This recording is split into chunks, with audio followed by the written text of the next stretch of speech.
자, 오늘 하나님의 말씀 요한복음 14장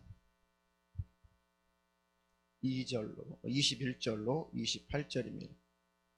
나의 계명을 가지고 지키는 자라야 나를 사랑하는 자니 나를 사랑하는 자는 내 아버지께 사랑을 받을 것이요 나도 그를 사랑하여 그에게 나를 나타내리라. 가룟인 아닌 유다가 가로되 주여 어찌하여 자기를 우리에게는 나타내시고 세상에게는 아니하려 하시나이까. 예수께서 대답하여 가라사대 사람이 나를 사랑하면 내 말을 지키리니 내 아버지께서 저를 사랑하실 것이요 우리가 저에게 와서 거처를 저와 함께 하리라. 나를 사랑하지 아니하는 자는 내 말을 지키지 아니하나니 너희의 듣는 말은 내 말이 아니요 나를 보내신 아버지의 말씀이니라. 내가 아직 너희와 함께 있어서 이 말을 너희에게 하였거니와 보혜사 곧 아버지께서 내 이름으로 보내실 성령 그가 너희에게 모든 것을 가르치시고 내가 너희에게 말한 모든 것을 생각나게 하시리라. 평안을 너희에게 끼치노니 곧 나의 평안을 너희에게 주노라. 내가 너희에게 주는 것은 세상에 주는 것 같지 아니하니라. 너희는 마음에 근심도 말고 두려워하지도 말라. 내가 갔다가 너희에게 온다 하는 말을 너희가 들었나니 나를 사랑하였다면 나의 아버지께로 감을 기뻐하였으리라. 아버지는 나보다 크심이니라. 아멘. 아멘. 오늘 설교 제목은 하나님을 믿고 의지하라. 우리 두 번 같이 읽겠습니다. 시작. 하나님을 믿고 의지하라. 하나님을 믿고 의지하라. 천지간에 하나님 같은 분은 없습니다. 마지막 찬양에도 가사가 참 은혜가 돼요. 주님 같은 분이 이 세상에 이 땅 위에 주님 같은 분이 계실까? 그 주님의 마음을 주님의 사랑을 늘 경험하며 살기를 축원합니다. 하나님은 우리가 신뢰할 만한 분이에요. 이 세상에 아무리 나와 친하고 가깝고 나를 책임질 것 같고 또 배신하지 않을 것 같고 떠나지 않을 것 같고 배반하지 않을 것 같은 그런 사람들도 참 배신하고 배반하고 떠나고 또 상황에 따라서 관계가 틀어지기도 하고 바뀌기도 하죠. 아무리 신뢰하고 믿고 싶어도 때때로는 신뢰가 깨지는 경우가 많이 있는데 하나님은 신실하신 분이고 하나님은 믿으신 분이죠. 믿보다 그 말은 믿음직스럽다라고 하는 것입니다. 그 하나님을 믿고 그 하나님을 의지하는 자는 복이 있을 것입니다. 영생의 복이 있을 것이고 삶에서도 축복이 있을 것입니다. 그 은혜가 충만하기를 축원합니다. 며칠 전부터 하나님 주의 성도들에게 필요한 말씀이 뭡니까? 근데 그전에는 주로 속이 깨끗해야 된다. 속이 정결해야 된다. 그 메시지를 계속 주셨거든요. 근데 요 며칠 전부터는 하나님께서 이사야서 있는 말씀을 자꾸 주시면서 내 백성을 좀 위로해라. 내 백성을 위로해라. 그러시는 거예요. 내 백성, 주의 백성들이, 주의 자녀들이 위로받을 일이 많이 있나 보다. 또 하나님의 위로가 필요하신 분들이 많이 있나 보다. 자세한 건 모르는데 하나님께서 그 메시지를 주셔서 그 단어가 그 문장이 어디 있지 쭉 생각해 보니까 이사야서 있지. 이사야서 40장에 1절부터 5절 제가 읽겠습니다. 주의 말씀을 이 시간 내게 주시는 말씀으로 들으시길 바라겠습니다. 어떤 설교보다도 성경이 최고의 설교예요. 그러니까 본문을 제가 읽을 때 하나님이 내게 주시는 말씀이다 라고 받아들이시면 큰 위로와 힘이 될 것입니다. 이사야서 40장 1절로 5절. 너희 하나님이 가라사대 너희는 위로하라. 내 백성을 위로하라. 너희는 정다이 예루살렘에 말하며 그것에게 외쳐 구하라.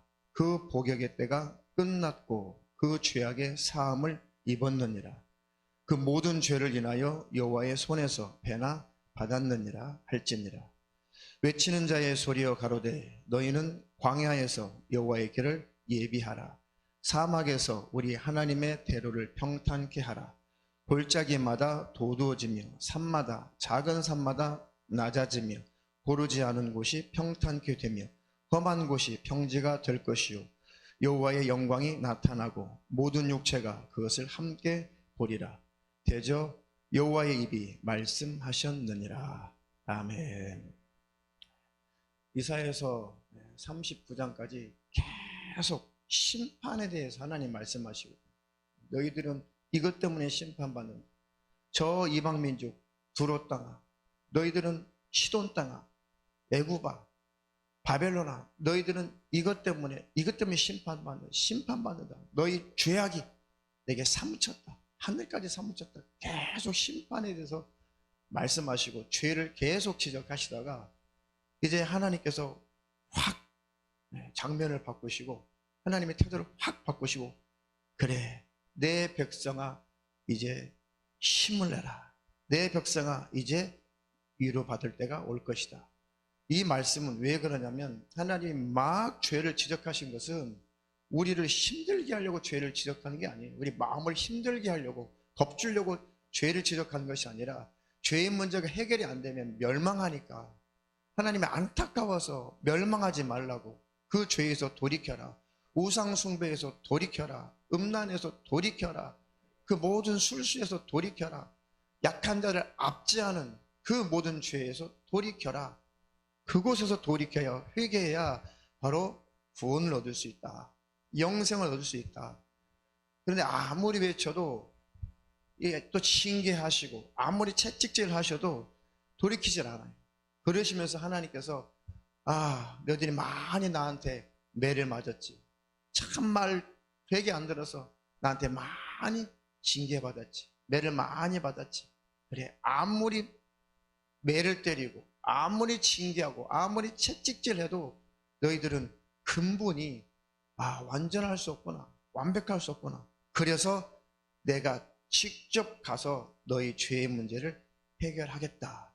이제 내 백성들아, 이제는 너의 모든 복역의 때가, 다시 말하면 이제 감옥에 들어가서 그 죄의 대가를 치르고 있었던 그 모든 복역의 때가 이제는 너희가 끝났다.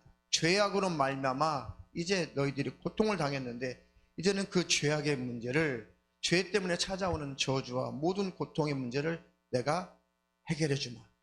아무리 징계하고 아무리 채찍질해도 너희는 스스로 죄를 해결할 수 없는 그런 존재가 맞구나.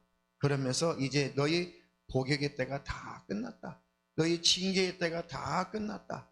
너희들이 채찍맞은 그 일들이 다 끝났다. 모든 대가를 너희들이 그만큼 잘 치렀으니 이제 내가 직접 너희의 고통의 문제를, 죄악의 문제를, 멸망의 문제를 해결해 주마 하면서, 외치는 자의 소리여 가로되 너희는 광야에서 여호와의 길을 예비하라. 사막에서 우리 하나님의 대로를 평탄케 하라.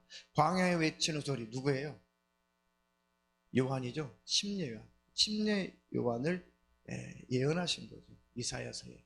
그래서 침례 요한이 하나님이 육신을 입고 오신 분을 아들, 바로 예수라고 하는 거죠. 그렇죠? 이해가 되시죠? 하나님이 육신을 입고 오셨을 때를 아들이라고 하는 거예요. 아버지 따로 아들 따로 성령 따로 다 쪼개버리면 하나님은 세 분인가? 하나님은 한 분이세요. 하나님이 친히 육신으로 입고 오셨을 때 다 표현이 안 되니까 인간의 입장에서 하나님이다 이해를 못하죠. 그래서 하나님께로 나왔다, 하나님 모습처럼 왔다 해서 아들이다 라고 표현했던 거예요. 예수님께서. 그분이 하나님이세요. 그분이 창조자예요. 할렐루야. 그래서 그 하나님이 육신을 입고 이 땅에 직접 오셔서 우리가 해결할 수 없는 그 죄악의 문제를 해결하신 것입니다. 바로 그 영광, 여호와의 영광이 나타나고, 바로 하나님이 육신을 입고 오셨을 때, 바로 그 하나님의 그 영광을 가지고 아들로 오셨을 때 모든 육체가 그것을 함께 보리라. 보이지 않는 하나님이 보여지는, 확인할 수 있는 하나님으로 오신 분, 그분이 바로 예수 그리스도십니다. 그 하나님을, 사랑의 하나님을 이렇게 아무리 징계하고 율법 주고 아무리 하나님께서 저주를 내리고 해도 내 백성은 온전할 수 없는, 완벽할 수 없는, 모든 법을 지킬 수 없는 죄악에서 도무지 헤매다가 해결할 수 없는 그런 연약 가운데 쌓여 있구나. 그래서 하나님이 직접 육신으로 오셔서 대신 죽으시고 우리 죄악의 문제를 해결하신 것입니다. 그 하나님을 계속해서 느끼시고 경험하시고 만나시기를 축원합니다. 그래서 한마디로 하나님은 어떤 분이신가 다 표현할 수 없죠. 물론 하나님은 공의로운 하나님이시죠. 자애로운 하나님이십니다. 모든 표현을 다 해도 이 하나님을 다 표현할 수 없는데, 그래도 대표적인 표현이 하나님은 사랑이시다. 하나님을 경험하면 경험할수록 그분은 사랑이시다. 요한일서 1장 4절로 16절 우리 함께 읽겠습니다. 시작. 하나님이 우리를 사랑하시는 사랑을 우리가 알고 믿었노니 하나님은 사랑이시라. 사랑 안에 거하는 자는 하나님 안에 거하고 하나님도 그 안에 거하시느니라. 아멘. 하나님은 한마디로 경험하면 경험할수록 사랑이시죠. 하나님의 사랑을 삶 속에서 계속 경험하기를 축원합니다. 축원합니다. 그 하나님이 나의 아버지시다. 내 영육의 모든 문제를 해결할 지혜와 능력이 있는 그 하나님이, 그 창조자가 바로 나의 아버지시다. 아버지라는 것은 책임지신다는 거예요. 모든 것을 다 해결할 수 있는 전능자라는 뜻입니다. 그리고 우리의 본질이라는 뜻이죠. 우리의 근원이라는 뜻이에요. 이 히브리어로 아부라는 것은 바로 본질, 그리고 우리의 근본, 그런 뜻입니다. 조상, 그런 뜻도 있어요. 씨라는 뜻도 있어요. 우리의 본질은 하나님이시죠. 다시 말해 우리의 근원은 어디서 왔느냐? 우리의 근원은 하나님이시죠. 왜? 하나님께로부터 우리가 나왔죠. 하나님이 자기 형상의 모양도 우리를 만드셨기 때문에 우리의 아버지는 하나님인 거예요. 우리 아버지는 하나님. 최후의 아버지, 육신의 아버지, 빨리 오셔서 함께 예배 드리기를 축원합니다. 축원합니다. 자, 로마서 8장 14절로 15절 함께 읽겠습니다. 시작.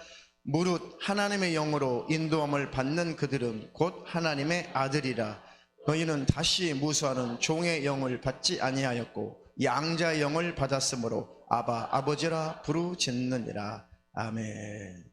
율법 아래 갇힌 자들은 늘 두렵죠. 무서워. 종들은 항상 두려워 떨어요. 항상 무서워요.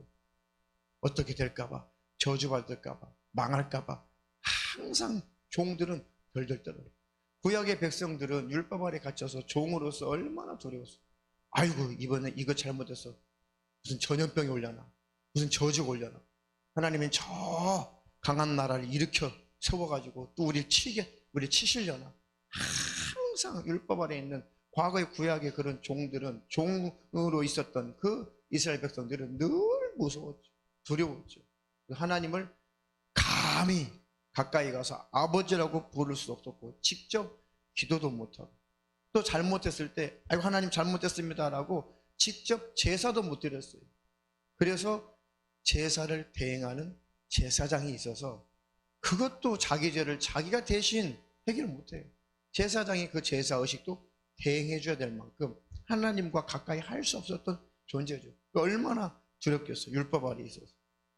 지금도 예수 믿고 구원받고 하나님을 아바 아버지라고 부를 수 있는 자격이 있음에도 불구하고 율법적인 설교를 듣고 율법 아래 꽉 갇히고 율법주의 아래 율법적인 교회에 있으면은 하나님이 여전히, 물론 하나님 경외해야 되는 건 맞아요. 근데 하나님 자체가 막 두려워가지고 가까이 가지 못하는 그런 분은 아니신 거예요.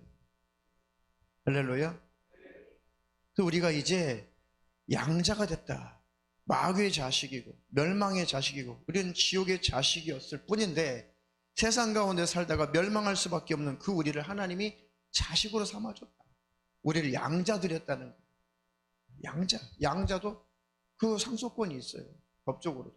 그거예요. 우리를 하나님 나라 천국의 후계자로 하나님 아들과 함께 우리를 정하신 거예요. 할렐루야. 양자의 영을 받았으므로, 우리가 하나님의 자녀가 되었으므로, 우리를 자녀 삼아주셨으므로 이제 하나님을 아빠, 아버지라 부르짖느니라. 우리가 힘들고 어렵고 괴로울 때 하나님 앞에 아버지라고 부르는 거예요. 아버지라고 부르짖는 거예요. 왜? 하나님은 부르짖는 자에게 응답하시거든요. 문제를 해결하십니다. 아바가 무슨 뜻이라고요? 한국말로 아빠란 뜻이야. 아빠. 친근한 표현. 아바, 아버지는 아빠, 아버지 그런 뜻입니다. 친근. 이렇게 하나님은 항상 우리를 기다리세요. 늘 대화하기를 원하시고, 기도하면 늘 응답하기를 원하시고, 문제가 있으면 해결해 주기를 원하시고, 잘못한 거 있으면 하여튼 고백만 하고 자백만 하면 100번이라도 1000번이라도 하여튼 살아있는 동안 항상 하나님은 용서하시는 분이시고, 우리가 뭘 조금 우리가 좀 덜 훌륭한데 조금 우리를 고쳐서 조금 훌륭하게 해서 천국에 들어갈 그런 존재가 못 돼요. 사람마다 조금 개인 차이가 있지 하나님 눈앞에는 똑같은 죄인이에요. 우리나라 속담으로 도토리 기적이에요. 도토리 기적. 도토리 기적. 율법 안에 갇힌 자들은 나는 아주 모든 공예배 다 잘 드려. 나는 새벽 예배도 안 빠져. 나는 각종 모든 헌금을 한 번도 빠짐없이 다 잘해. 나는 기도에도 빠지지 않아. 전도모임도 빠지지 않아. 나는 충성도 빠지지 않아. 그런 분들이 율법 아래 갇힌 분들은 항상 비난하고 비판하고 판단하고 믿음을 자꾸 재보기 좋아. 자기를 보는 것이 아니라 자꾸 손가락이 다른 사람에 가 있어. 아, 쟤는 공립의 개념도 없어. 아, 쟤는 뭐 기도도 할 줄 몰라. 아, 쟤는 도대체 전도도 안 해. 쟤는 자꾸 율법 아래 갇힌 자들은 자기 의가 있는 만큼 손가락이 자꾸 밖으로 가게 돼 있어. 자꾸. 그런데 정말 자기 자신이 하나님의 영광 앞에, 하나님의 양심 앞에, 예수 그리스도의 그 십자가의 은혜 앞에 자기 자신이 발견된 사람, 자기 자신이 십자가의 은혜 앞에 발각된 사람은 손가락이 이렇게 갔다가 자꾸 자기한테 돌아와요. 나는 다른 사람을 막 지적했던 그 손가락이 복음을 온전히 알면 알수록 그 손가락이 나를 향하게 돼요. 내 속사람을 발견하게 돼요. 아유, 나는 별 수 있나? 나도 이렇게 더러운 자인데, 나도 이렇게 하나님 앞에 잘못이 많은 자인데, 그러면서 자꾸 내 속사람을 복음 안에 있는 자는 정결하게 깨끗하게 해가는 것입니다. 할렐루야. 우리는 아버지라고 부를 수 있는 그 자격을 예수께서 피 흘려서 주셨으니 항상 그 권세를 누리며 살기를 주님의 이름으로 축원합니다. 영접한 자, 곧 그 이름을 부르는 자들에게는 하나님의 자녀가 되는 권세를 주셨다.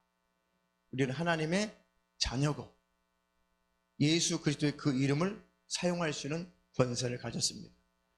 그 능력을 마음껏 사용하기를 주님의 이름으로 축원합니다. 우리가 하나님을 아버지라고 부를 수 있도록 그 자격을 가질 수 있도록 무서워하는 그 종의 그 영에 있지 않고 이제 자녀, 양자의 영을 받아서 하나님 앞에 언제나 가까이 갈 수 있도록 우리 주님이 십자가에서 잔인하게 살찌고 피 흘려 죽기까지 희생하시면서까지 하나님을 아버지라고 부르게 하셨으니 하나님을 늘 친근하게 여기고 가까이 가시기를 주님의 이름으로 축원합니다. 축원합니다. 하나님이 고난 중에 고통 가운데 많은 문제 가운데 있는 분들 하나님이 해결하시려고 하나님이 위로해 주실 뿐만 아니라 하나님의 위로는 해결해 주시면서 위로하시거든요. 사람은 해결할 수 없어서 말로 많이 위로하죠. 그것도 고마운 일인데 하나님은 그냥 말로만 위로하시는 것이 아니라 해결해 주시면서 위로하시거든요. 질병의 문제로 고통 당하신 분들이 있습니다. 항암 치료를 받으시면서 전 항암 치료를 받지 않아서 그 고통을 다 알 수 없지만 보기만 해도 마음이 아파요. 항암 치료 받으신 분들 그냥 옆에 보기만 해도 기도만 해드려도 참 힘든데 직접 그거를 당하시고 겪으신 분들은 얼마나 힘이 드시겠어요. 우리 교회도 두 분이서 항암 치료를 지금 계속 받고 계신데 기억하시고 많이 기도해 주시기를 바라겠습니다. 물질의 문제로 또 힘드신 분도 계시고 또 자녀들의 문제로 힘들고 남편 때문에 아내 때문에, 또 부모님 때문에 힘드신 분도 계시고, 또 무엇보다도 영적인 문제, 신앙의 문제로 참 힘들고 괴로워하신 분도 많이 있습니다.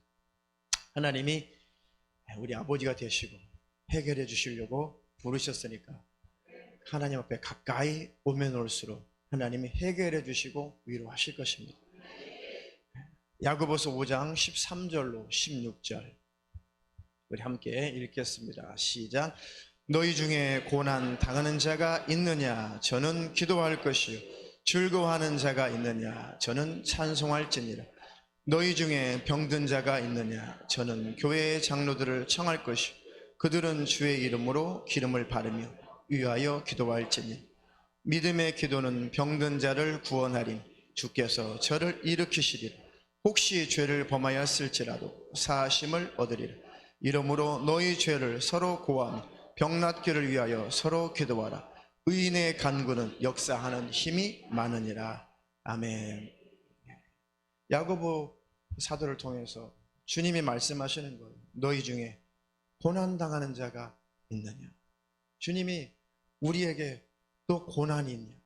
너 고난당하는 일이 있냐? 너 힘든 일이 있냐? 너 질병으로 고통당하는 그 일이 있냐? 그러면 내게 와서 내게 기도해라. 내가 해결해 줄 것이다. 혹시 죄를 범하였을지라도 해결해 줄 것이다.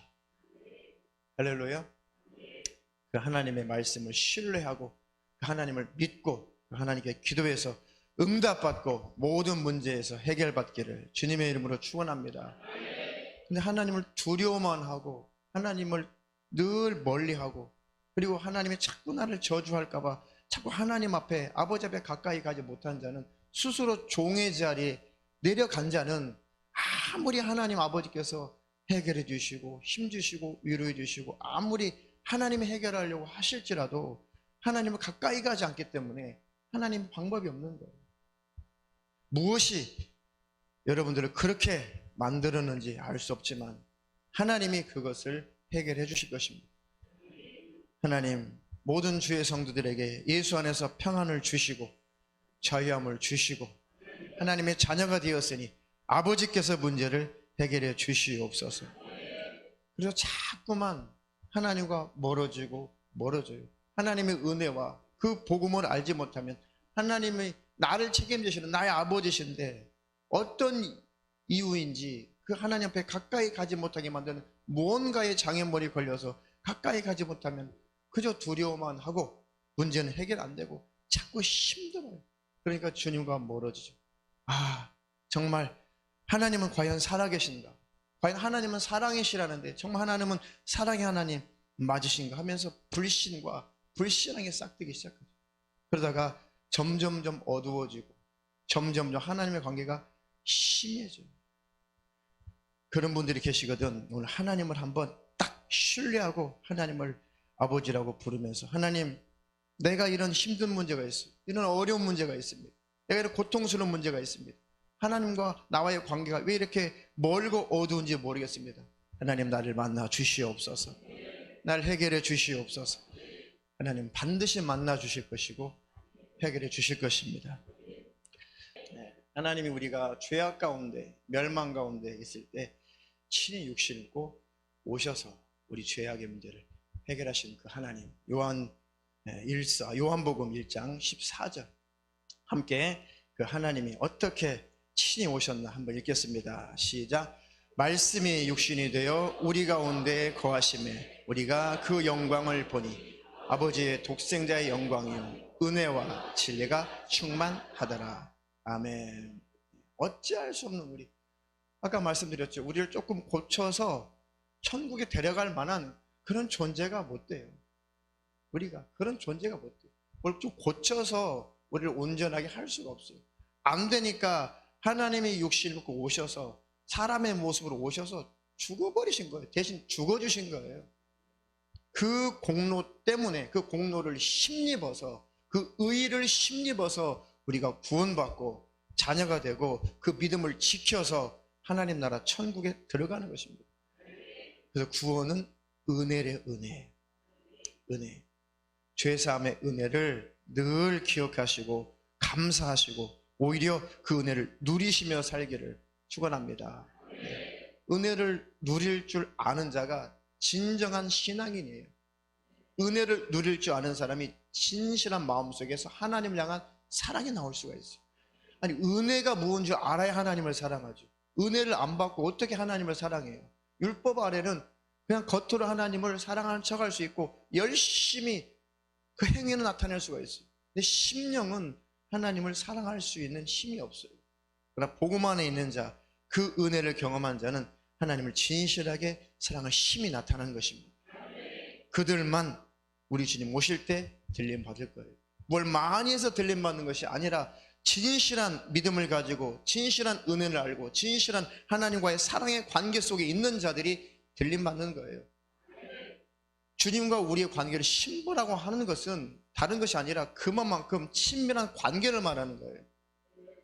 예수님은 신랑이시고 우리 신부다. 그것은 어떻게 하나님이 우리에게 표현이 안 되니까, 우리가 인식이 안 되니까 하나님 우리를 그렇게 친밀하게 생각하는데 우리 인간 차원에서 그 개념 파악이 안 되니까 이 땅에서 하나님께서 이해할 수 있도록 신랑과 신부 가장 가깝죠. 벌거벗어도 전혀 부끄럽지 않는 바로 가장 친밀한 관계가 신랑과 신부죠.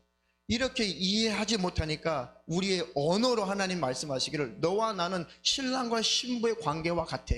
이렇게까지 주님이 우리를 가까이 하셨고 또 가까이 하기를 원하시는 것입니다. 그래서 그렇게 주님을 가까이 하는 자, 은혜를 알고 하나님을 그렇게 가까이 하고 하나님을 사랑하는 자, 또 내 이웃을 섬기며 사랑하는 자, 그들이 그 믿음이 있는 자, 그렇게 주님과의 관계가 형성되어 있는 그들이 들림 받는다는 얘기예요. 전도산 털어바쳐서 들림 받는 것이 아니라 아무리 전도산을 평생에 10번, 100번, 1000번 전도산을 털어바쳐도 율법 아래 있는 자, 의무적으로 헌금한 자는 신부가 못 돼요. 천국, 우리 주님 앞에 갈 수가 없어요. 주님 오실 때 들림 받을 수 없습니다. 아주 구차한 중에, 아주 가난한 중에 그 날의 생활비를 그 몇 푼이나, 그 두 랩 돈이 몇 푼이나 되겠어요? 우리나라 돈으로 한 1,000원이나 될까요? 그 하루의 그 생활비인데 그 과부가 그 연복에 헌금함에다 그것을 넣는 것을 보고 예수님이 그렇게 감동하시고 그렇게 축복하셨잖아요. 그 관계를 말씀하시는 거예요. 할렐루야. 여러분들은 사업도 잘하시고 기왕이면 돈도 많이 버시고 할렐루야, 영육간에 복도 받으시기를 축원합니다. 가난해져서 하나님 상대하려는 그런 의미가 아니라 관계를 설명하는 거예요. 기왕이면 잘 되세요. 하는 사업도 성공하시고 직장 생활도 승승장구하시고 아이들도 공부 잘하고 성공하세요. 그것이 하나님의 영광을 위해서 쓰임받기를 주님의 이름으로 축원합니다. 축원합니다. 그런 복 주시기를 예수의 이름으로 축복합니다. 할렐루야. 오늘 본문을 한번 다시 띄워줘 보세요. 본문에 이제 우리 예수님이 6월절만 되면 자꾸 어디로 올라가신다고요? 다른데 막 전도 여행 다니시고 막 말씀을 전하시다가 6월절, 그 이스라엘의 절기, 2월절, 이 명절 큰 명절이거든요. 6월절이 최고로 큰 명절로 지켰어요. 그 큰 명절이라고 하는 거, 이건 의미가 있습니다. 그들은 최고의 큰 명절을 6월절로 지켰어요. 6월절이 어디서 기인하는 거죠? 언제 발생한 거예요? 언제 시작되는 거예요? 출애굽 때.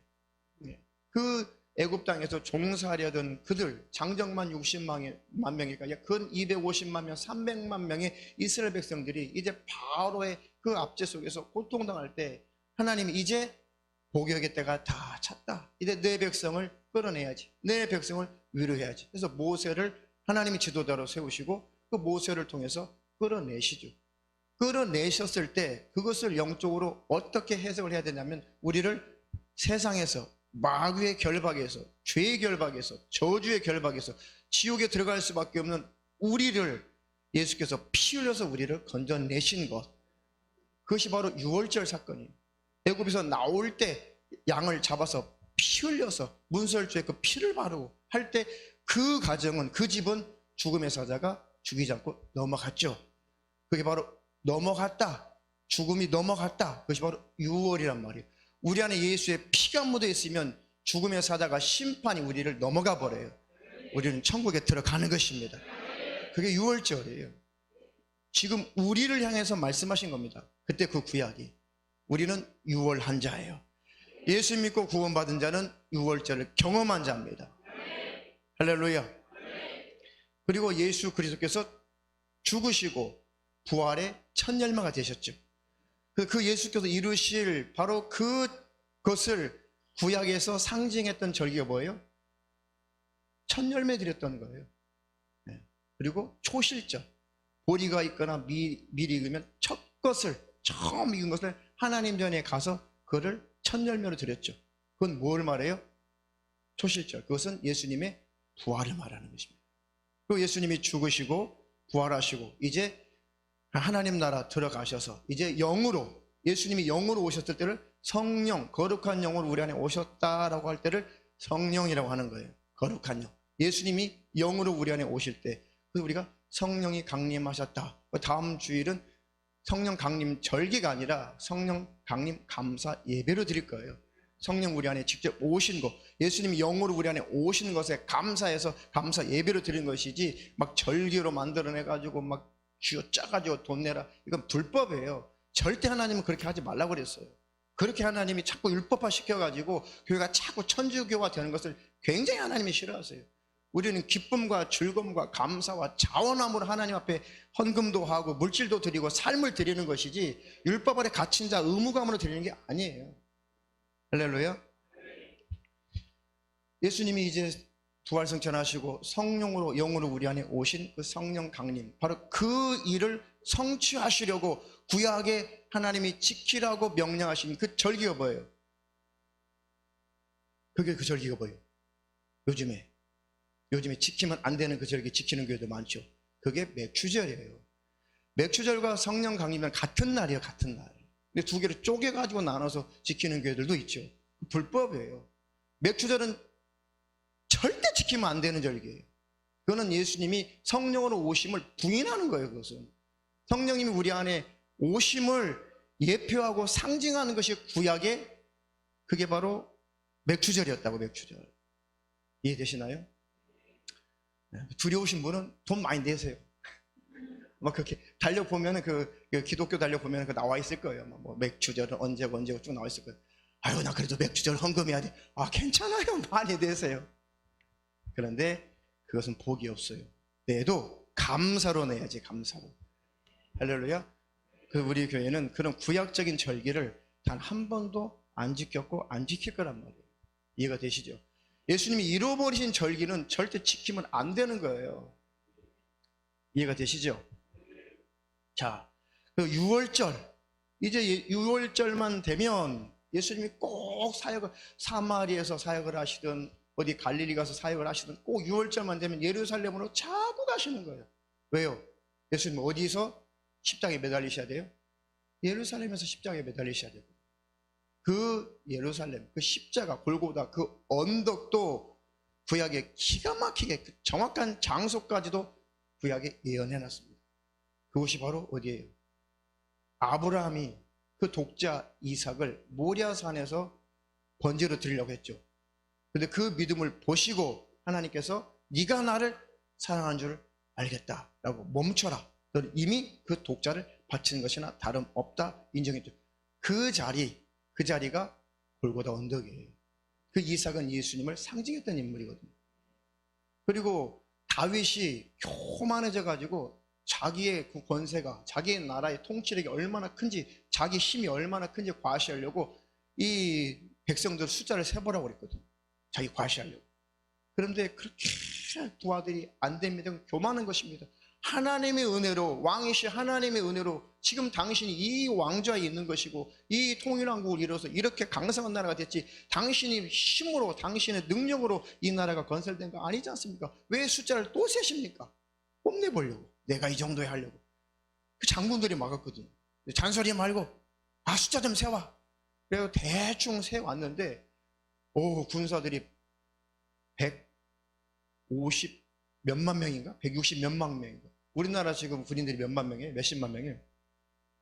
약 60만 명이죠. 근데 다윗이 가지고 있는 군대는 그때 당시에 100만 명, 150만 명이 훨씬 넘었어요.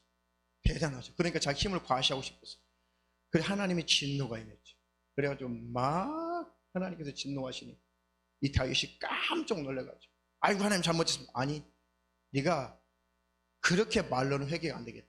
내가 너에게 세 가지를 너에게 선택할 수 있는 기회를 주겠다. 첫 번째는 3년 동안 기근으로 3년 동안 기근으로 고통을 당하든지 이 형벌을 받을래? 아니면 석 달 동안, 3달 동안 네가 적군에게 네 자리를 뺏겨가지고 막 적들에게 쫓겨나리든지, 마지막 3일 동안 이 땅에 전염병, 온역을 내리든지 할 텐데 뭘 선택하겠냐? 아이고 3일이면 끝나겠구나. 3일 요거 택하겠습니다. 전염병 택하겠습니다. 근데 세상에 3일이 되기 전에 남자들만 7만 명이 죽어버렸어요. 전염병, 우한폐렴 때문에 많이 죽죠. 그때 당시도 이 지도자가 교만하니까 하나님이 진노하셔가지고 장정들만 7만 명이 죽었어요. 그럼 어린아이들, 노년들 얼마나 많이 또 죽었겠어요. 다윗이 그때 깜짝 놀랐어요.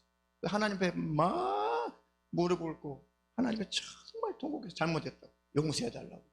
그래서 하나님이 뉘우치시고 그 형벌을 끝내시고 대신에 지시하는 곳으로 가서 거기서 짐승을 잡아서 피 흘려서 그것에서 회개의 제사를 올려라. 그것이 어디입니까? 천사가 딱 지시했는데 가보니까 그것이 아라우나라고 하는 바로 그 농사꾼인데 그 밀을 타작하고 있어요. 보리를 타작하고 있어요. 그 타작마당이 그곳에서 번제를 드리라는 것입니다. 그걸 알고 봤더니 그 땅이 아브라함이 이삭을 드렸던 바로 그 땅이에요. 그 땅, 그곳이에요. 바로 그곳에 예수님이 십자가에 못 박히시는 거예요. 성경이 이렇게 다 통일되어 있어요. 장소마저도 예수님이 어디서 죽으셔야 되는지 장소마저도 기가 막히게 구약에 다 예언되어 있어요. 예수님이 그래서 다른 곳에 사역하다가 6월절만 되면 자꾸 그쪽 골고다 쪽으로 가시는 거예요. 지금이 십자가에 매달려 죽어야 할 때인가. 그래서 예수님 공생애 동안 3번, 4번, 마지막 4번째, 3번째라는 사람도 있어요. 어쨌든 4번째 그곳에 마지막 6월절 때 올라가셨을 때, 그때 이제 주님이 세상을 떠나야 될 때인 것을 아신 거예요. 이번 6월절이 내가 죽어야 될 때구나. 그래서 제자들에게 유언하신 거예요. 야, 내가 이제 아버지께로 돌아갈 때가 됐다. 이제 내가 죽을 때가 됐다. 그리고 다 제자들 불러 모아놓고 허리춤에다가 수건을 다 부르시고 한 사람 한 사람 발을 다 씻겨주죠. 다 씻겨줘요. 그 제자들이 어리벙벙해. 선생님이 우리 발 왜 씻겨주시나? 그러다가 수제자 베드로는 뭐라고 그래요? 아이고 선생님, 제가 선생님 발을 씻어드려야지 어떻게 선생님이 제 발을 씻습니까? 주님이 뭐라고 그래요? 베드로한테 내가 너를 씻지 않으면 너가 나와 상관이 없다. 지금 예수님은 지금 무슨 행동을 하고 계시는 거예요? 내가 이제 죽을 때가 됐다. 내가 피 흘릴 때가 됐다. 내가 피 흘려서 너희 죄의 문제 이렇게 딱 깨끗하게 씻어줄 거야 하면서 바로 발을 깨끗하게, 제일 더러운 곳이 발이잖아요. 발을 깨끗하게 씻어. 내가 내 피로 너를 깨끗하게 해줄 거야. 너를 정결하게 해줄 거야 하면서 너희도 서로 씻겨줘라. 너희도 서로 용서하라. 너희도 서로 사랑하라. 그 메시지를 몸소 전해주시죠. 그러니까 베드로가 주님이 내 발을 씻지 않는다면 나와 상관이 없는 자라고요? 아이고 주님, 그럼 내 온몸을 좀 씻겨주세요. 못 알아들어 지금 베드로가. 아니 그게 아니라 주님은 내가 너의 모든 죄를 씻어줄 거야. 그 메시지인데 베드로가 못 알아들어가지고 그래요? 그러면 상관없어요? 그럼 온몸도 좀 씻겨주시죠. 아니 너는 이미 깨끗해졌어. 목욕한 자는 발만 씻으면 된다. 예수 믿고 구원받고 거듭난 자는 이제 매일매일 실수한 거 시인하고 고백하고 자백하면 돼요. 거듭난 자는 깨끗해진 자예요. 거룩해진 자예요. 우리가 언행심사로 잘못한 것은 시인하면 돼요. 고백하고 자백하고 하나님 버리길 힘을 주세요. 이런 죄를 끊어버릴 힘을 주세요. 하나님에게 능력을 주세요 하면서 정결함과 거울병에서 가는 그들을 하나님이 인정해 주시는 거죠. 천국으로 들어오게 하는 것이고, 그 겸손한 자에게 회개하면 사는 그들에게 하나님은 천국문을 활짝 열어주실 것입니다. 그 축복을 늘 누리며 살기를 축원합니다. 나의 계명을 가지고 지키는 자라야 나를 사랑하는 자니, 나를 사랑하는 자는 내 아버지께 사랑을 받을 것이요 나도 그를 사랑하여 그에게 나를 나타내리라. 가룟인 아닌 유다가 가로되 주여 어찌하여 자기를 우리에게는 나타내시고 세상에게는 아니하려 하시나이까. 세상은 이런 예수님의 말씀과 메시지를 별로 귀하게 여기지 않죠. 안 받아들이죠. 왜 세상에는 이런 말씀을 안 하시고 왜 우리에게 하십니까? 너희는 나를 쫓으면서 영생을 얻기를 원하고 내 말을 받아들이지만 세상은 나를 싫어한다. 세상은 복음을 싫어한다. 세상은 나를 인정하지 않는다. 그러니까 아무리 주님이 말씀하셔도 세상은 거절하죠. 예수 믿으세요. 아유 니나 믿어. 저도 처음에 그랬어요. 예수 믿기 전에 조용하세요. 무슨 하나님이에요. 무슨 교회예요. 얼마나 함부로 했는지 몰라요. 나중에 그 예수 믿고 나서 계셨군요. 계셨군요. 하나님이 계셨군요. 나를 사랑하지 아니하는 자는 내 말을 지키지 아니하나니 너희의 듣는 말은 내 말이 아니요 나를 보내신 아버지의 말씀이니라. 내가 아직 너희와 함께 있어서 이 말을 너희에게 하였거니와 보혜사 곧 아버지께서 내 이름으로 보내실 성령 그가 너희에게 모든 것을 가르치시고 내가 너희에게 말한 모든 것을 생각나게 하시리라. 그 성령 하나님으로 말미암아 우리가 진리를 알게 된 거예요. 복음을 알게 된 것입니다. 예수를 알게 된 것입니다. 평안을 너희에게 끼치노니 곧 나의 평안을 너희에게 주노라. 내가 너희에게 주는 것은 세상에 주는 것 같지 아니하니라. 너희는 마음에 근심도 말고 두려워하지도 말라. 주님 우리에게 평안 주시기를 원하신 것입니다. 예수 안에 있는 자는 구원을 받은 것이고 예수 안에 있는 자는 천국을 소유한 것입니다. 예수 안에 있는 자는 평강을 누리며 사는 것이죠. 잘못한 것은 늘 자백하며 고백하며 하나님 앞에 가슴을 치며 예수의 십자가에 피 흘리신 그 은혜를 힘입는 자, 그를 하나님은 받아주실 것입니다. 할렐루야. 그 믿음 안에 있다면 절대 두려워하지 말고 기뻐하세요. 근심하지 말고 감사하세요. 힘을 내세요. 하나님은 그렇게 여러분들 위로해 주기를 원하시는 것입니다. 하나님의 위로가 날마다 충만하기를 주님의 이름으로 축원합니다. 축원합니다. 예레미야서 29장 11절로 14절 자 함께 읽겠습니다. 시작. 나 여호와가 말하노라. 너희를 향한 나의 생각은 내가 아나니 재앙이 아니라 곧 평안이요 너희 장래에 소망을 주려 하는 생각이라. 너희는 내게 부르짖으며 와서 내게 기도하면 내가 너희를 들을 것이요 너희가 전심으로 나를 찾고 찾으면 나를 만나리라.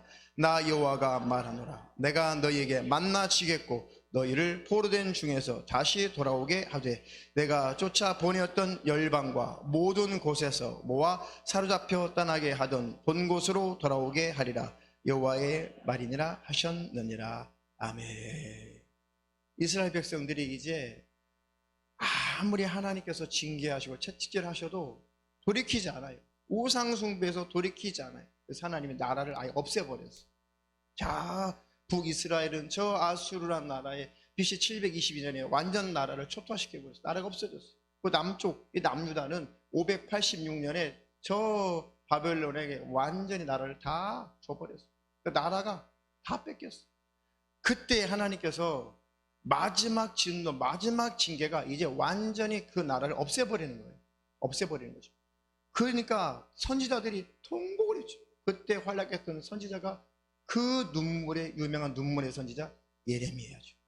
예레미야는 눈물로 또 글을 썼죠. 그게 예레미야 애가요, 애가. 슬퍼서 눈물로 쓴 편지 글이죠. 그 예레미야가 그때 많이 고통을 당했어요. 근데 하나님께서 예레미야에게 하나님의 속내를 말씀하시는 거예요. 내가 너희를 싫어서 징계하는 것이 아니다. 내가 너희를 싫어서 너희를 저주고 싶어서 이렇게 징책하는 것이 아니다. 채찍을 대는 것이 아니다. 나는 너희에게 재앙을 주려는 것이 목적이 아니라 평안을 주려는 것이다. 소망을 주려는 것이다.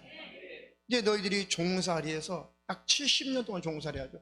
70년 동안 나라 없이 서름 속에서 종살이 하다 보면 그렇구나. 그때 우리가 하나님의 나라를 주시고 땅을 주시고 그 하나님 우리를 지키시고 보호하셨던 그때 하나님의 율법을 주시고 하나님이 우리 함께 하시고 우리 제사를 받으시고 예배와 찬양을 받으시고 우리의 모든 경배를 받으셨던 그 하나님을 섬겼던 그때가 행복한 시대였구나 라고 깨닫게 하신 다음에, 돌이키게 한 다음에 다시 그 땅으로 돌아오게 하시려고 합니다. 결국 영혼을 구원해 주시려고 징책하신 거예요. 하나님의 본심은 재앙이 목적이 아니라 평안을 주시려는 거예요. 구원을 주시려는 거예요. 우리를 깨끗하게 해주시려는 거예요. 정결케 해주시려는 거예요. 우한폐렴을 통해서 많은 교회들이 하나님 앞에 더 무릎을 꿇죠. 더 기도하죠. 깨닫지 못한 교회는 더 강박해지지만은, 더 타락해 가지만은, 그러나 깨닫는 교회는 더 하나님 앞에 무릎을 꿇어요. 기독교인들도 성도들도 우한폐렴 때문에 두려워만 하다가 이것은 하나님 앞에 겸비해야 되는 문제구나 라고 하나님 앞에 마음으로 무릎 꿇기를 시작했죠. 그것이 하나님이 허락하시는 이유예요. 우한폐렴 이거 하나님 허락하셔가지고 막 교회들이 문 닫고 얼마나 많은 사람들이 전 세계에서 신음하며 고통 중에 죽어가요. 하나님 그것을 즐기시는 분이시냐고요. 하나님은 그게 본심이 아니세요. 하나님 그 재앙을 허락하신 것은 영혼을 살리고 싶은 거예요. 겸비하고 겸손히 주님 앞에 무릎을 꿇어 그들의 영혼을 건져주고 싶은 거죠. 마지막 방법이요. 재앙이라는 것은 하나님의 마지막 사랑의 방법이거든요.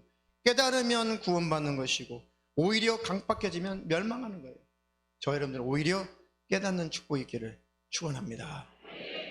마지막으로 히브리서 12장 8절로 13절 시작. 징계는 다 받는 것이거늘 너에게 없으면 사생자요 참 아들이 아니니라.